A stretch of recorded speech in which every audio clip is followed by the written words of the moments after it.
कहानी की शुरुआत होती है हमारी फीमेल लीड क्लेयर से, जो हमें बताती है कि उसकी और रिचर्ड स्टोन की शादी सिर्फ एक समझौता है। शादी से पहले दोनों बस एक बार मिले थे और शादी के ही दिन रिचर्ड अपने बिजनेस ट्रिप पर चला गया था। क्लेयर को लगता था कि जब दोनों के बीच कोई प्यार ही नहीं है तो सबसे अच्छा यही होता कि वे बस एक दूसरे के काम में दखल दिए बिना एक सभ्य जोड़े की तरह रहें। लेकिन जब रिचर्ड वापस आता है तो क्लेयर को लगता है कि ये कॉन्ट्रैक्ट मैरिज बहुत पहले ही अपनी पटरी से उतर चुकी है। रिचर्ड, जो प्रेस्टीज होल्डिंग्स का सख्त और बोरिंग चेयरमैन माना जाता है, अचानक क्लेयर के सामने आकर अपनी गलती मानता है। वो कहता है कि शादी के दिन ही काम से चले जाना उसकी बहुत खराब प्लानिंग थी। क्लेयर उसका ये रूप देखकर हैरान रह जाती है कि दुनिया जिसे काम की मशीन मानती है वो अपनी गलती खुद मान रहा है। क्लेयर उसकी माफी स्वीकार कर लेती है। रात को जब क्लेयर अपने स्टूडियो में काम खत्म कर रही होती है तो रिचर्ड वहाँ पहुँचता है। दोनों के बीच शारीरिक रिश्ते को लेकर बात होती है। रिचर्ड बहुत ही गंभीर अंदाज में कहता है कि रोमांस भावनाओं से आता है, सिर्फ शारीरिक मजबूरी से नहीं। अगर अभी कुछ हुआ तो वो सिर्फ एक औपचारिकता होगी। दोनों तय करते हैं कि वे इस रिश्ते को अपने प्राकृतिक बहाव में बहने देंगे। अगली सुबह घर में एक अजीब गंध फैलती है। रिचर्ड को लगता है कि बाथरूम के पाइप खराब हो गए हैं, लेकिन क्लेयर हंसकर बताती है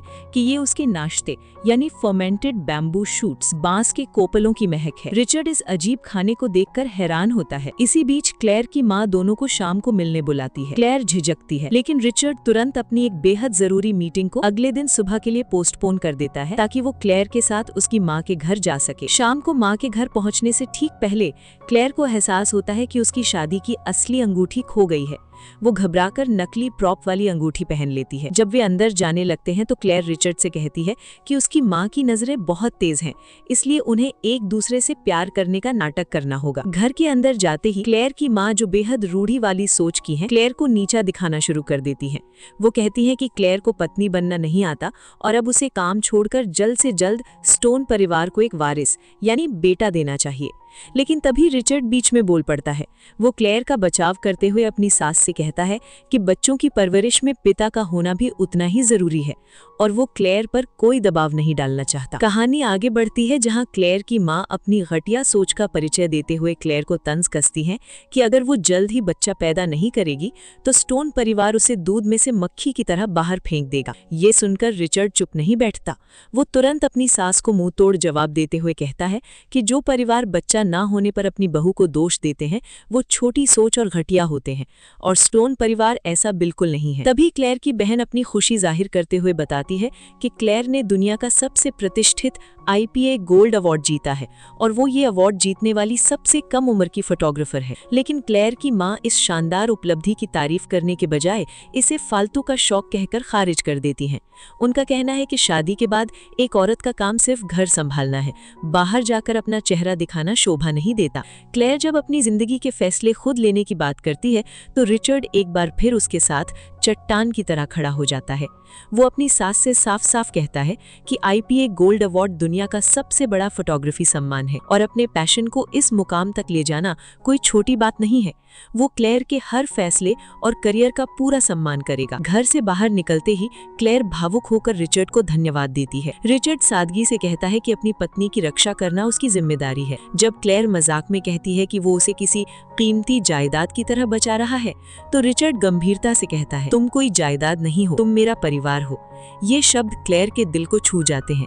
उसे एहसास होता है कि अब इस अनजान शहर में कोई है जो हमेशा उसका साथ देगा। रात को घर पहुंचकर दोनों के बीच रिश्तों की मर्यादा पर बात होती है। क्लेयर उसे याद दिलाती है कि ये एक कॉन्ट्रैक्ट मैरिज है, इसलिए किसी को भी दूसरे के एहसानों को टेकन फॉर ग्रांटेड यानी नासमझी में स्वीकार नहीं करना चाहिए। बातचीत के दौरान रिचर्ड की तेज नजर क्लेयर की उंगली में पहनी नकली अंगूठी पर पड़ती है। वो भांप जाता है कि असली अंगूठी कहीं छूट गई है। क्लेयर घबराकर बात संभालती है और बाद में चैन की सांस लेती है जब उसे उसकी असली अंगूठी मिल जाती है। अगले दिन क्लेयर मजाक मजाक में रिचर्ड से थोड़ा फ्लर्ट करने की कोशिश करती है जब वो शावर लेकर बाहर आता है, लेकिन रिचर्ड भी कम नहीं निकलता। वो क्लेयर की बात को सीरियसली लेते हुए वहीं खड़ा हो जाता है, जिससे क्लेयर शर्माकर अपनी ही बात से पीछे हट जाती है। अगली सुबह क्लेयर की नींद खुलती है तो वो बेहद थकी हुई महसूस करती है। वो बताती है कि रात को उसे सपना आया जैसे कोई बूढ़ा पुजारी उस पर मंत्रों वाले तावीज चिपका रहा है। तभी नौकरानी आकर क्लेयर को एक खास कस्टमाइज्ड पजामा देती है जिसे रिचर्ड ने खास ऑर्डर किया था ताकि ठंडी रातों में क्लेयर को ठंड न लगे। क्लेयर को तुरंत समझ आ जाता है कि सपने में जो पुजारी उस पर तावीज चिपका रहा था वो कोई और नहीं बल्कि रात भर उसे प्यार से चादर उड़ाने वाला रिचर्ड ही था। क्लेयर मुस्कुराते हुए रिचर्ड से पूछती है कि क्या वही वो तांत्रिक था जिसने रात को उस पर तावीज चिपकाए थे। रिचर्ड मान जाता है और कहता है कि उसे क्लेयर के कंबल हटाने की आदत पता चल गई थी। जब क्लेयर मजाक मजाक में उस कस्टमाइज्ड पजामे को किसी बड़े बुजुर्ग एल्डर का तोहफा समझकर स्वीकार करने की बात कहती है तो रिचर्ड थोड़ा मुंह बना लेता है। उसे ये बात चुभ जाती है और वो क्लेयर से पूछता है कि क्या मैं तुम्हें इतना बूढ़ा दिखता हूँ। दोनों गार्डन में टहलने निकलते हैं।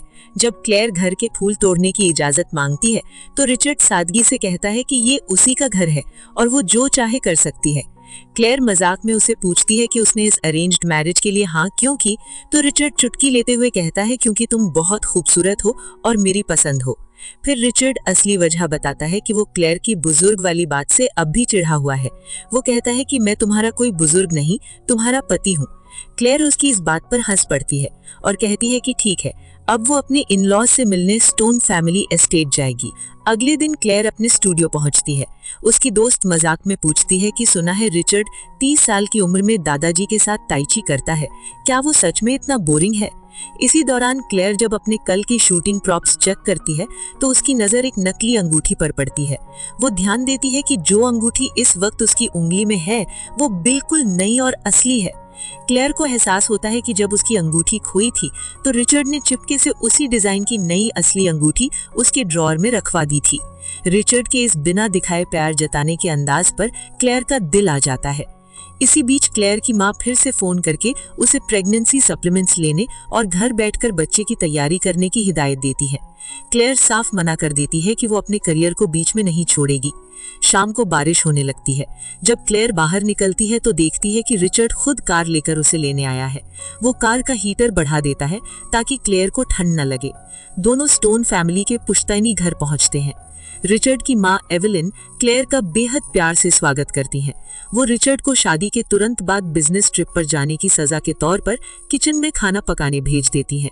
सास का ये दोस्ताना और प्यारा बर्ताव देखकर क्लेयर खुश हो जाती है।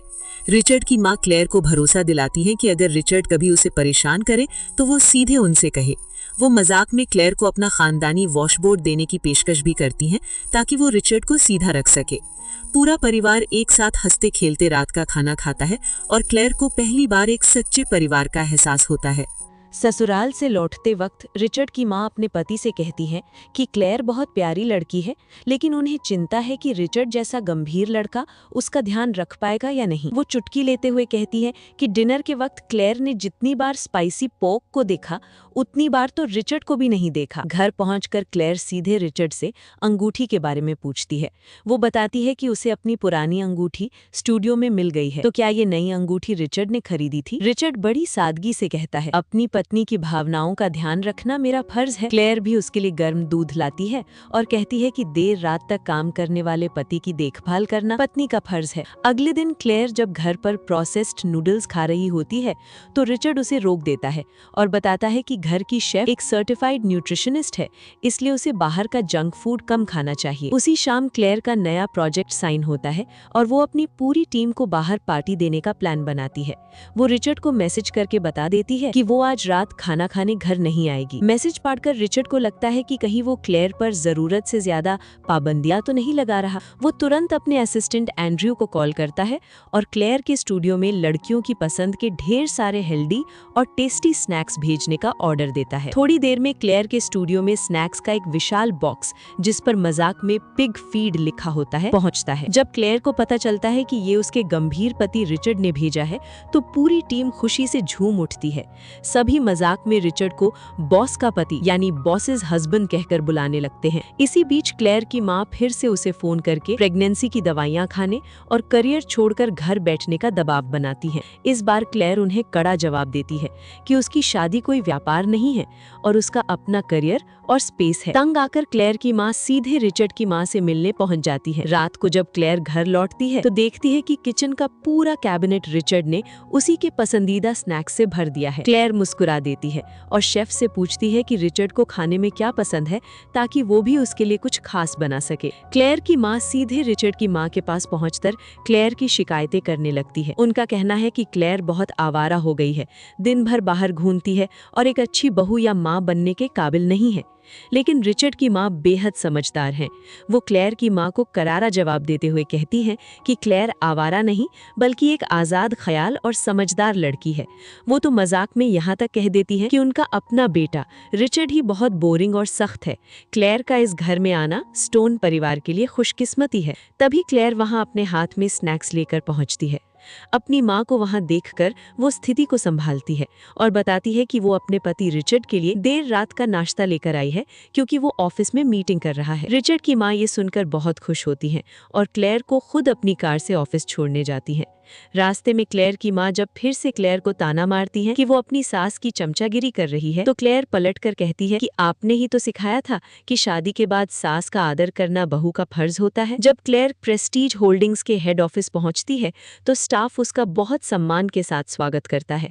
उसे पता चलता है कि शादी के ही दिन रिचर्ड ने पूरे ऑफिस में नोटिस जारी कर दिया था कि क्लेयर को कंपनी में पूरी आज़ादी और एक्सेस होगी और इस बात का NDA भी साइन कराया गया था ताकि उसकी पहचान लीक ना हो। मीटिंग खत्म होने के बाद क्लेयर रिचर्ड के केबिन में जाती है। क्लेयर एक पेशेवर फोटोग्राफर की नज़र से रिचर्ड के परफेक्ट चेहरे और फीचर्स की तारीफ करती है और उसकी कुछ तस्वीरें खींचती है। बातचीत में रिचर्ड बताता है कि उसकी कंपनी में ओवरटाइम का 6 गुना पैसा मिलता है, जिस पर क्लेयर मजाक में पूछती है कि क्या उसके लिए कोई जॉब खाली है। इसी दौरान क्लेयर को अपने स्टूडियो से कॉल आता है कि उनके अगले अंडरवेयर फोटोशूट के लिए क्लाइंट ने गलत साइज के सैंपल भेज दिए हैं और शूटिंग कल सुबह ही है। क्लेयर परेशान होकर सैंपल घर ले आती है। वो रिचर्ड को अपना मॉडल बनने का इशारा करती है और नाप लेने के लिए उसकी टी-शर्ट उठाकर एडजस्ट करने लगती है। नाप लेते लेते आदत से मजबूर होकर क्लेयर अनजाने में रिचर्ड को थपथपा देती है, जिससे दोनों के बीच माहौल बेहद रोमांटिक और अजीब हो जाता है। क्लेयर मारे शर्म के लाल हो जाती है। रिचर्ड भी इस स्थिति का पूरा फायदा उठाता है और क्लेयर से मजाक करते हुए कहता है कि वो तो उसका कानूनी पति है, इसलिए वो जब चाहे आ सकती है। अगली सुबह शूटिंग सफलतापूर्वक पूरी हो जाती है और क्लेयर अपनी टीम को बोनस देने का ऐलान करती है। जब क्लेयर रिचर्ड को मदद के लिए शुक्रिया कहती है तो रिचर्ड मुस्कुरा देता है। ऑफिस का पूरा स्टाफ ये देखकर हैरान रह जाता है कि उनका सख्त और कभी ना मुस्कुराने वाला चेयरमैन आज अपनी पत्नी के साथ इतना खुश दिख रहा है। कहानी में एक नया मोड़ आता है जब क्लेयर के उस अंडरवेयर फोटोशूट की तस्वीरें रिलीज होते ही रिकॉर्ड तोड़ सेल्स हासिल करती हैं। फोटोशूट की जबरदस्त सफलता का जश्न मनाने के लिए क्लाइंट एक ग्रैंड सेलिब्रेशन पार्टी रखता है। क्लेयर पहले जाने से कतराती है, लेकिन जब उसे पता चलता है कि पार्टी में हार्बर सिटी का बड़ा बिजनेसमैन मिस्टर शॉ और कई नामचीन हस्तियां आ रही हैं, तो वो अपने स्टूडियो के बिजनेस को बढ़ाने के लिए अपनी सहकर्मी सोफी के साथ पार्टी में जाने का फैसला करती है। पार्टी में मिस्टर शॉ अपनी अमीरियत के घमंड में सोफी के साथ बदतमीजी करने की कोशिश करता है और उस पर शराब पीने का दबाव बनाता है। जब क्लेयर बीच में आकर सोफी का बचाव करती है और खुद ड्रिंक पी लेती है, तो मिस्टर शॉ अपनी औकात पर उतर आता है। वो क्लेयर को धमकी देता है कि अगर उसने उसकी बात नहीं मानी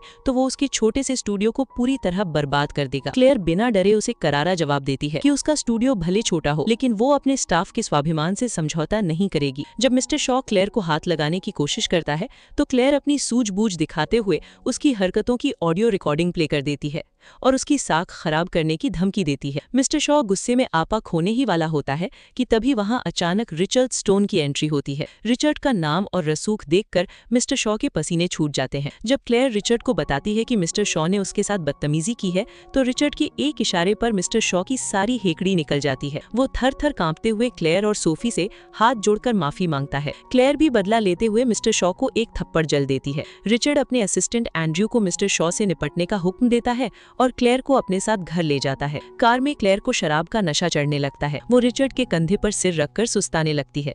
घर पहुंचकर जब क्लेयर खुद चलने की हालत में नहीं होती तो रिचर्ड उसे अपनी बाहों में उठाकर ब्राइडल कैरी कमरे तक ले जाता है। नशे की हालत में क्लेयर रिचर्ड को अपनी ड्रेस की जिप खोलने को कहती है और उसकी इतनी अच्छी सर्विस के लिए इनाम के तौर पर रिचर्ड के गाल पर एक प्यारा सा किस कर देती है। ये देखकर घर की शेफ मिसेस शॉ भी मुस्कुराती हुई वहां से चुपके से खिसक जाती है। अगली सुबह जब क्लेयर की आंख खुलती है तो उसे रात की अपनी हरकतों पर थोड़ा पछतावा होता है। वो रिचर्ड को धन्यवाद देती है, जिस पर रिचर्ड मजाक मजाक में उससे पूछता है कि क्या मेरी कल रात की सर्विस में कोई सुधार की गुंजाइश है? क्लेयर शर्मा जाती है और दोनों के बीच का ये अनकहा रोमांस अब और भी गहरा होने लगता है। सुबह नाश्ते की मेज पर क्लेयर अपनी रात की हरकतों को याद करके शर्माती है और रिचर्ड की सर्विस को परफेक्ट बताकर सीधे स्टूडियो निकल जाती है। स्टूडियो पहुंचते ही क्लेयर की दोस्त सोफी उसे बड़ी खुशखबरी देती है। कल रात वाले धमाकेदार फोटोशूट के बाद उनके पास देश की बड़ी बड़ी सेलिब्रिटी एजेंसियों से काम के ढेर सारे ऑफर्स आ रहे हैं, और वो भी मार्केट रेट से 3 गुना ज्यादा कीमत पर। लेकिन क्लेयर एक दूरदर्शी फोटोग्राफर है। वो लालच में आए बिना सोफी को समझाती है कि अगर वो सिर्फ ग्लैमरस या बोल्ड फोटोशूट्स ही करती रहेंगी तो उन पर एक खास टैग लग जाएगा। बाद में अपने ब्रांड का नाम और इमेज बदलना बहुत मुश्किल हो जाएगा। सोफी को भी क्लेयर की दूरदर्शिता और सूझबूझ समझ में आ जाती है। इसी बीच रिचर्ड क्लेयर को शाम को कहीं बाहर चलने को कहता है। क्लेयर की दोस्त मजाक में कहती है कि क्या पुराने ख्यालात वाले रिचर्ड अब उसे डेट पर ले जा रहे हैं। जब क्लेयर रिचर्ड के साथ जाती है तो उसे पता चलता है कि ये कोई रोमांटिक डेट नहीं बल्कि शहर के सबसे बड़े और मशहूर चीनी वैद्य डॉक्टर मेसन का क्लिनिक है। डॉक्टर क्लेयर की नब्ज देखकर उसकी देर रात तक जागने और बाहर का खाना खाने की खराब आदतों के लिए उसे जमकर डांटते हैं। डॉक्टर क्लेयर को आधी बोरी भरकर कड़वी आयुर्वेदिक जड़ी बूटियां थमा देते हैं और ठंडे और मसालेदार खाने से दूर रहने की हिदायत देते हैं। रात 10:30 बजे क्लेयर कड़वी दवा पीने से कतराती है, लेकिन रिचर्ड उसके सामने खड़ा हो जाता है। वो क्लेयर के लिए खास कड़वाहट कम करने वाली होममेड संतरे की कैंडी लेकर आता है। क्लेयर जैसे तैसे दवा पीती है और कैंडी खाती है। तभी घर की शेफ आकर रिचर्ड को भी एक कटोरा भरकर दवा देती है। क्लेयर हैरान होकर पूछती है कि क्या रिचर्ड भी बीमार या कमजोर है। वो पर्चा पढ़ने की कोशिश करती है लेकिन डॉक्टर की लिखावट समझ नहीं आती। रिचर्ड गंभीर चेहरा बनाकर कहता है कि डॉक्टर ने उसे शरीर की गर्मी कम करने का काढ़ा दिया है। ये सुनकर क्लेयर का दिमाग शरारत से भर जाता है। वो मजाक में कहती है कि अगर उसे इतनी गर्मी लग रही है और कंट्रोल नहीं हो रहा तो वो दूसरे कमरे में जाकर क्यों नहीं सो जाता। लेकिन रिचर्ड बहुत ही संजीदगी से जवाब देता है कि वो मास्टर बेडरूम में ही सोएगा, क्योंकि क्लेयर को रात में कंबल फेंकने की खराब आदत है और उसे चादर उड़ाने के लिए रिचर्ड का पास होना बेहद जरूरी है। माहौल बेहद रोमांटिक हो जाता है। क्लेयर को एहसास होता है कि अगर वे ऐसे ही दूर दूर रहे तो उनका रिश्ता कभी आगे नहीं बढ़ पाएगा। वो पहल करते हुए कहती है कि भले ही वो पूरी तरह तैयार ना हो लेकिन उन्हें एक दूसरे के थोड़ा करीब आने की कोशिश करनी चाहिए। जब रिचर्ड पूछता है कि कैसे, तो क्लेयर एक गले मिलने और फिर एक किस से शुरुआत करने की बात कहती है, लेकिन पहला प्रयास बहुत ही हल्का और शर्मीला रहता है। क्लेयर मजाक में कहती है कि ये बहुत सीधा साधा था और फिर वो खुद आगे बढ़कर रिचर्ड को एक जुनूनी किस करती है। अगली सुबह जब क्लेयर की आंख खुलती है तो रिचर्ड मुस्कुराते हुए उससे हालचाल पूछता है। क्लेयर शर्माकर रिचर्ड की टाई ठीक करने लगती है। रिचर्ड के चेहरे पर मुस्कान देखकर क्लेयर उसे प्यार से हबी कहकर बुलाती है। इसी दौरान रिचर्ड क्लेयर के लिए एक बेहद शानदार सरप्राइज लेकर आता है। वो क्लेयर को लाइका M11 सेंटेनियल लिमिटेड एडिशन का बेहद दुर्लभ और कीमती कैमरा गिफ्ट करता है, जिसकी तलाश क्लेयर को लंबे समय से थी। क्लेयर खुशी से झूम उठती है और रिचर्ड को गले लगा लेती है। जब रिचर्ड उसे ऑफिस छोड़ने जाता है तो क्लेयर बिना किसी झिझक के अपनी पूरी टीम और दोस्तों से रिचर्ड का परिचय अपने पति के रूप में कराती है। वो साफ कहती है कि अपने रिश्ते को सबके सामने स्वीकारना एक दूसरे के प्रति सम्मान की निशानी है। दोपहर में रिचर्ड क्लेयर के स्टूडियो में खुद जाकर उसके लिए गहरे लाल रंग के खास फूल क्रिम्सन एप्पल ब्लॉसम्स भेजता है। क्लेयर की सहेली मजाक में कहती है कि देश का इतना बड़ा बिजनेसमैन दरवाजे पर किसी प्यार में आशिक लड़के की तरह क्लेयर का इंतजार कर रहा था।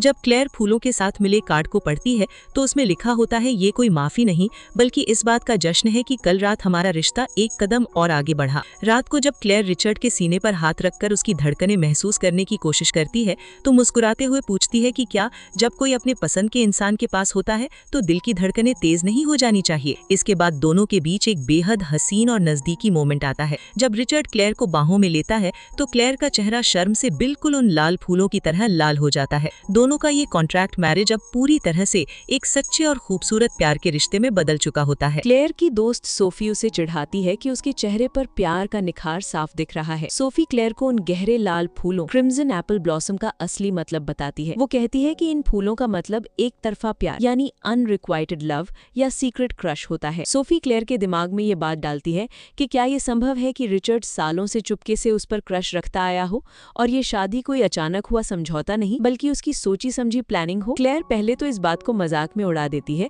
और इसे रिचर्ड की पति होने की जिम्मेदारी ही मानती है। दोपहर में क्लेयर और सोफी विजनरी स्टूडियोज के साथ एक बड़े प्रोजेक्ट की डील करने पहुंचती हैं। वहां उनकी मुलाकात स्टूडियो की नई डायरेक्टर ह्यूज से होती है। ह्यूज क्लेयर की पुरानी सहपाठी क्लासमेट निकली, जिससे क्लेयर का अतीत में मुकाबला हो चुका था जब क्लेयर ने यूके के इंटरनेशनल आर्ट एग्जीबिशन में गोल्ड मेडल जीता था। जलन के मारे ह्यूज क्लेयर के अप्रूव्ड प्रपोजल को खारिज कर देती है और अपना दबदबा दिखाने की कोशिश करती है। इसी दौरान बाथरूम में कुछ लड़कियां अफवाह उड़ा रही होती हैं कि ह्यूज की सिफारिश करने और उसे सपोर्ट करने के लिए प्रेस्टीज होल्डिंग्स का चेयरमैन रिचर्ड स्टोन खुद आया है और दोनों के बीच कोई चक्कर चल रहा है। लेकिन जैसे ही विजनरी स्टूडियोज का प्रेसिडेंट माइक वहां पहुंचता है तो सच्चाई सामने आती है। प्रेसिडेंट ह्यूज की हरकतों के लिए क्लेयर से हाथ जोड़कर माफी मांगता है और उसे मिसेस स्टोन कहकर संबोधित करता है। पूरी कंपनी के सामने खुलासा होता है कि रिचर्ड किसी और के लिए नहीं बल्कि अपनी पत्नी क्लेयर के शादी के कपड़ों का ऑर्डर्स देने आया था। ह्यूज ये देखकर सन्न रह जाती है। क्लेयर बड़ी ही समझदारी से ह्यूज को ताना मारती है कि वो अगली बार बाथरूम गॉसिप के बजाय काम पर ध्यान दे। शाम को घर लौटते वक्त क्लेयर का दिल जोरों से धड़क रहा होता है। वो सोफी की बातों से परेशान होकर रिचर्ड को कॉल करती है और सीधे पूछ लेती है, क्या तुम्हारा मुझ पर सालों से कोई सीक्रेट क्रश था? रिचर्ड पहले तो हैरान होता है, फिर अपनी उसी प्रैक्टिकल अंदाज में हंस कर कहता है, नहीं, मुझे लगता है कि सीक्रेट क्रश रखना बिजनेस के लिहाज से बहुत घाटे का सौदा है और इसमें जोखिम बहुत ज्यादा है। अगर मुझे कोई पसंद आता तो मैं सीधे आकर बात करता। रिचर्ड का ये व्यवहारिक और ईमानदार जवाब सुनकर क्लेयर राहत की सांस लेती है। उसे एहसास होता है कि भले ही रिचर्ड फिल्मी आशिकों की तरह सीक्रेट क्रश ना रखता हो, लेकिन वो अपनी पत्नी से जो प्यार और इज्जत करता है वो किसी भी फिल्मी ड्रामा से कहीं ज्यादा सच्चा और गहरा है। रिचर्ड अपनी सीधी सच्ची बात पर कायम रहता है कि उसने आज तक किसी को लाइन नहीं मारी, ना ही कभी किसी को डेट किया। क्लेयर मजाक में कहती है कि उसके पीछे तो लड़कों की लंबी लाइन थी। जब क्लेयर उससे पूछती है कि वो थोड़ा बहुत जेलस क्यों नहीं होता, तो रिचर्ड गंभीर होकर कहता है, जेलस मत हो, मैं सिर्फ तुम्हारा हूँ। रिचर्ड का ये सीधा और मासूम जवाब सुनकर क्लेयर का चेहरा शर्माकर लाल हो जाता है। इसी बीच रिचर्ड क्लेयर को बताता है कि विजनरी स्टूडियोज ने क्लेयर के साथ बदतमीजी करने वाली डायरेक्टर मेलेनी ह्यूज को तुरंत सस्पेंड कर दिया है। रिचर्ड साफ करता है कि वो किसी कंपनी के अंदरूनी मामलों में दखल नहीं देता, लेकिन जिसने उसकी पत्नी के साथ गलत किया उसकी सजा तय थी। क्लेयर मुस्कुराते हुए कहती है कि ये सब उसकी पति होने की जिम्मेदारी का हिस्सा है। शाम को दोनों रिचर्ड के माता पिता के घर पहुंचते हैं। मौसम ठंडा होता है, इसलिए सास ससुर क्लेयर की बहुत फिक्र करते हैं। ससुर जी क्लेयर की पसंद का ध्यान रखते हुए खुद शेफ से स्पाइसी फिश बनाना सीखकर उसके लिए तैयार करते हैं। हालांकि रिचर्ड क्लेयर को दवा की वजह से ज्यादा तीखा खाने से रोकता है, लेकिन क्लेयर जिद करके थोड़ा सा खा ही लेती है। जब क्लेयर अपने सास ससुर के बीच का अनूठा प्यार और एक दूसरे के प्रति परवाह देखती है तो वो भावुक हो जाती है। वो अपने पुराने दिनों को याद करती है जहां उसके खुद के माँ बाप के तलाक के बाद केवल कड़वाहट बची थी। रिचर्ड प्यार से उसका हाथ थाम कर कहता है, अब वे तुम्हारे भी माता पिता हैं। रात को कमरे में क्लेयर का पैर गलती से टेबल से टकरा जाता है और उस पर लाल निशान पड़ जाता है। रिचर्ड बिना देर किए सीधे किचन में जाता है और उबला हुआ गर्म अंडा लेकर आता है। क्लेयर भले ही इसे पुरानी सोच कहे, लेकिन रिचर्ड बड़ी ही कोमलता से उसके पैर पर गर्म अंडे से सिकाई करता है। क्लेयर को उस पल एहसास होता है कि रिचर्ड की इस गर्माहट और परवाह ने उसकी जिंदगी को खुशियों से भर दिया है। अगली सुबह रिचर्ड से क्लेयर कहती है कि काम की व्यस्तता यानी विजनरी स्टूडियोज के प्रोजेक्ट्स के कारण वो अपनी वेडिंग फोटोशूट की तारीख को थोड़ा आगे बढ़ाना चाहती है। रिचर्ड उस वक्त तो काम पहले है कहकर मुस्कुरा देता है, लेकिन क्लेयर के जाने के बाद वो चिंता में पड़ जाता है। रिचर्ड को लगता है कि शायद क्लेयर उससे नाराज है या वेडिंग फोटोशूट से कतरा रही है। अपनी इस गलती को सुधारने के लिए रिचर्ड तुरंत पूरे बोर्ड मेंबर्स की इमरजेंसी मीटिंग टाल देता है। वो एक डायरी निकालता है और बाकायदा साइंटिफिक अंदाज में अपनी कमियों का एनालिसिस यानी रिव्यू एंड इम्प्रूवमेंट प्लान लिखने लगता है। मेरी वजह से पत्नी का मूड खराब हुआ, उसे खुश करना मेरा फर्ज है। कल रात जो मैंने उत्तर दिए वो बहुत छोटे और नीरस थे। कल रात पैर की मालिश में कोई प्रोफेशनल स्किल नहीं थी, प्रेशर कंट्रोल सही नहीं था। इसके बाद रिचर्ड अपने असिस्टेंट एंड्रयू को हुक्म देता है, मेरे लिए शहर का सबसे बेस्ट मसाज थेरेपिस्ट ढूंढो ताकि मैं अपनी पत्नी की मालिश बेहतर तरीके से कर सकूं। एंड्रयू अपने बॉस की इस दीवानगी और परफेक्ट पति बनने की लगन को देखकर दंग रह जाता है। क्लेयर की ननद एमिली बिलखते हुए क्लेयर के पास अपनी बिल्ली मिटन्स को छोड़ने आती है। एमिली प्रेग्नेंट है और उसके रूढ़िवादी ससुराल वाले बिल्ली को घर से निकालना चाहते हैं। दयालु क्लेयर बिल्ली की जिम्मेदारी खुद ले लेती है और उसे अपने घर ले आती है। जब क्लेयर घर पहुंचती है तो वो रिचर्ड से इजाजत ना लेने पर झिझकती है, लेकिन रिचर्ड साफ कह देता है कि ये उसी का घर है और वो जो चाहे रख सकती है। क्लेयर जब रिचर्ड से पूछती है कि क्या उसके पापा बिल्ली से नफरत करते थे, तो रिचर्ड बताता है कि उसके पापा बिल्ली से नफरत नहीं करते थे, बल्कि वो बिल्ली से इसलिए जलते थे क्योंकि वो रात को उन दोनों के बीच में आकर सो जाती थी। क्लेयर समझ जाती है कि रिचर्ड भी अपने पिता की तरह दिल ही दिल में इस बिल्ली से जल रहा है। इसी बीच रिचर्ड क्लेयर के हाथ में एक मोटी सी फाइल थमा देता है। क्लेयर खोलकर देखती है तो हैरान रह जाती है। वो रिचर्ड का 30 सालों का पूरा बायोडेटा और सोशल रिकॉर्ड था। बचपन में किस लड़की को पेंसिल दी थी, कॉलेज के ग्रुप प्रोजेक्ट में किस लड़की से कितनी ईमेल पर बात हुई थी, सब कुछ पूरी ईमानदारी के साथ लिखा हुआ था। रिचर्ड बेहद गंभीरता से कहता है, हम पति पत्नी हैं, मैं नहीं चाहता कि तुम मेरे बारे में दूसरों से कोई झूठी अफवाहें सुनो, जो भी पूछना है मैं खुद बताऊंगा।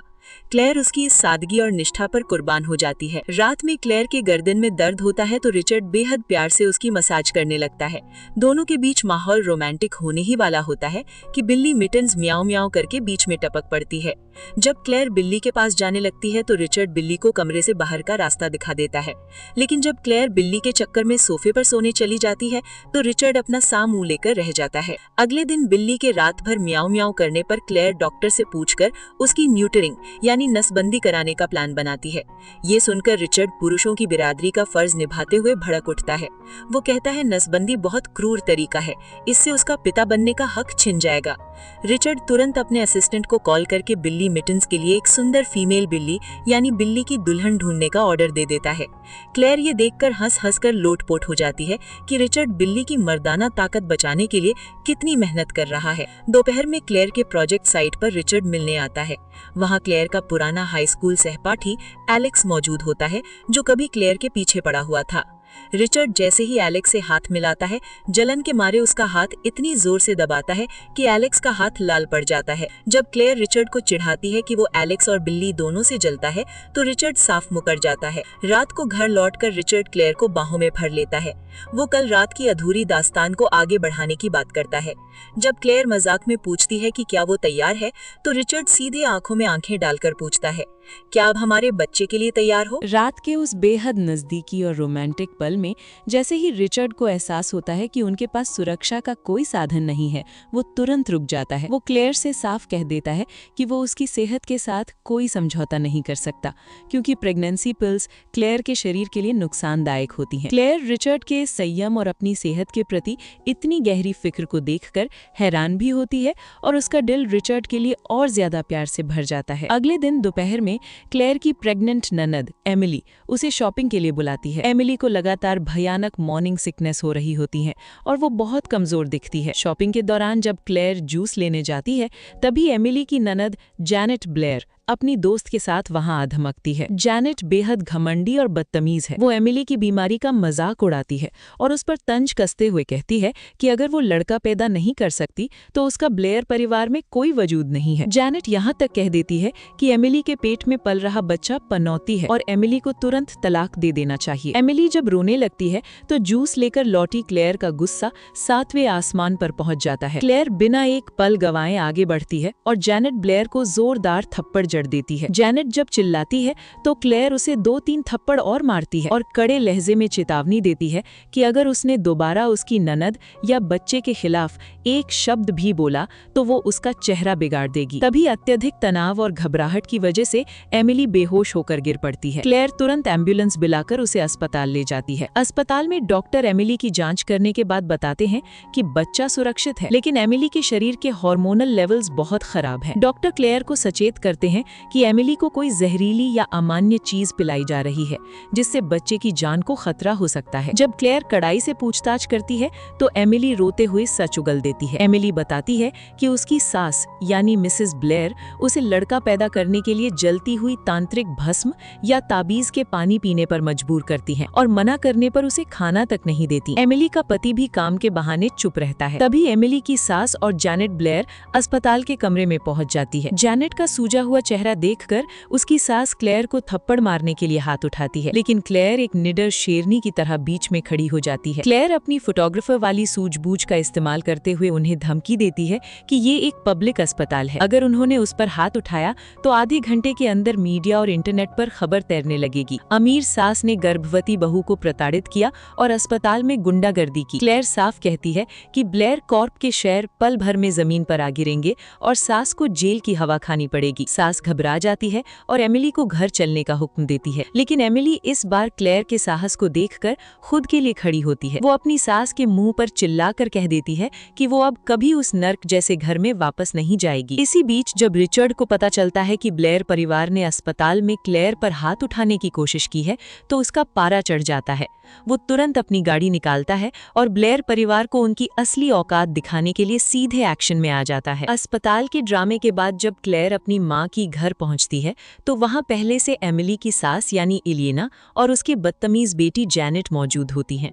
इलेना क्लेयर की मां पर रौब जमाते हुए क्लेयर से घुटने टेककर माफी मांगने की जिद करती है। तभी दरवाजा खुलता है और रिचर्ड अपनी मां हेलेन स्टोन के साथ अंदर कदम रखता है। हेलेन को देखते ही इलेना के पसीने छूट जाते हैं। हेलेन अतीत का राज खोलते हुए सबके सामने बताती है कि इलेना यानी मिसेस ब्लेयर कॉलेज के दिनों में उसकी जूनियर थी और उसने हमेशा नकल करके या दूसरों के खिलाफ अफवाहें फैलाकर तरक्की पाई थी। यहाँ तक कि जिस पति पर वो घमंड करती है वो भी किसी और का मंगेतर था। हेलेन अपनी बहू क्लेयर के पीछे चट्टान की तरह खड़ी हो जाती है और ब्लेयर परिवार को दो रास्ते देती है। जैनेट पब्लिकली क्लेयर से माफी मांगे और Blair corp west city project से पीछे हट जाए, वरना कोर्ट केस झेलो और मीडिया में अपनी पुरानी काली करतूतों का तमाशा देखो। अपनी कंपनी को डूबने से बचाने के लिए मिसेस ब्लेयर तुरंत अपने सुर बदल लेती हैं। वो अपनी बेटी जैनेट को फटकारती हैं और सार्वजनिक रूप से माफी मांगकर वहां से दुम दबाकर भाग निकलती हैं। हेलेन क्लेयर को प्यार से गले लगाती है और साफ कहती है, तुम स्टोन परिवार की बहू हो, तुम्हें किसी का अत्याचार सहने की जरूरत नहीं है। रात को घर लौटकर रिचर्ड क्लेयर के लिए उसकी पसंदीदा रेस्टोरेंट से खाना ऑर्डर करता है। डिनर के बाद रिचर्ड क्लेयर के सामने एक बड़ा सा सीक्रेट बॉक्स रखता है। जब क्लेयर उसे खोलती है तो उसमें अनगिनत ब्रांड्स और साइज के कॉन्डम भरे होते हैं। रिचर्ड पूरी गंभीरता से कहता है कि क्लेयर अभी अपने करियर पर ध्यान देना चाहती है और बच्चे के लिए तैयार नहीं है, इसलिए उसकी सेहत और पसंद का ध्यान रखना रिचर्ड की जिम्मेदारी है। जब क्लेयर मजाक उड़ाती है कि वो इतने सारे क्यों लाया, तो रिचर्ड मुस्कुराते हुए कहता है कि सही फिटिंग और फ्लेवर चुनने के लिए प्रैक्टिकल यानी प्रैक्टिस करना जरूरी है। अगली पूरी रात दोनों के बीच बेपनाह प्यार, रोमांस और नजदीकियों में बीतती है। सुबह सुबह जब रिचर्ड के माता पिता नाश्ता लेकर पहुंचते हैं तभी कुरियर वाला सप्लाईज यानी और भी डिब्बे डिलीवर कर जाता है। गलती से जब डिब्बा सास ससुर के सामने खुलता है तो भारी मात्रा में प्रोटेक्शन देखकर सास ससुर शर्मा जाते हैं। ससुर जी तुरंत कहते हैं, लगता है मेरी रनिंग कम हुई है, मैं दौड़ने जा रहा हूँ, और सास ससुर दबे पांव खिसक लेते हैं। क्लेयर और रिचर्ड एक दूसरे को देखकर ठहाके लगाकर हंस पड़ते हैं। जो शादी कभी सिर्फ कागजों और समझौते से शुरू हुई थी, आज वो भरोसे, सम्मान और अटूट प्यार का खूबसूरत आशियाना बन चुकी।